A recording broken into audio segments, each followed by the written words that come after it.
يا صباح الفل يا جماعة. النهاردة قررت أعمل تحدي يوم كامل كله باللون الأخضر.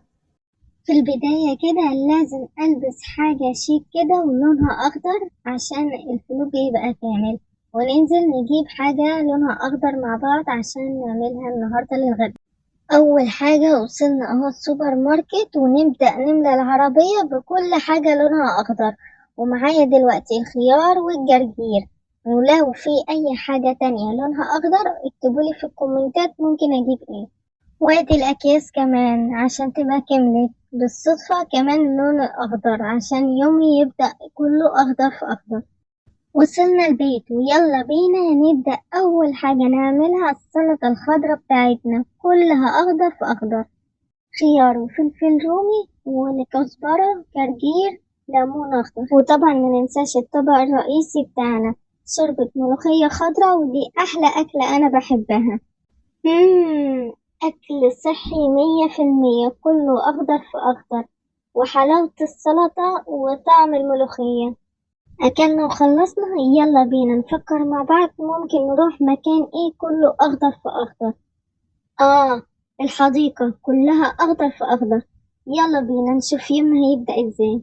يا لهوي على الجمال، ده فعلا أنسب مكان للفلوك بتاعنا النهاردة، وأحلى اختيار أنا اخترته النهاردة اللون الأخضر. جمال طبيعي مفيش بعد كده. يلا، هو يومنا ينفع يخلص ولا يكمل من غير ما ندخل نعمل شوبينج في أي مكان؟ أنا دخلت النهاردة أعمل شوبينج في محل إكسسوارات، ويلا وكمان بينا نشوف نضارة حلوة تليق كمان مع الطقم اللون أخضر بتاع النهاردة. إيه رأيكم؟ جميلة طبعا. وجه وقت البريك نريح بقى عشان نشوف باقي يومنا يبقى ماشي ازاي. سموزي لونه أخضر في أخضر، وأحلى دونتس برضه لونه أخضر. وطبعا عشان اليوم النهاردة أخضر، فأنا لازم لما أروح الجيم أبقى لابسة برضو اللون بتاع النهاردة.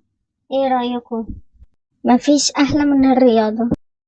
وبكده خلصنا اليوم النهاردة، يوم الأخضر، أكلنا ولبسنا وخرجنا ورحنا الجيم وعملنا كل حاجة باللون الأخضر.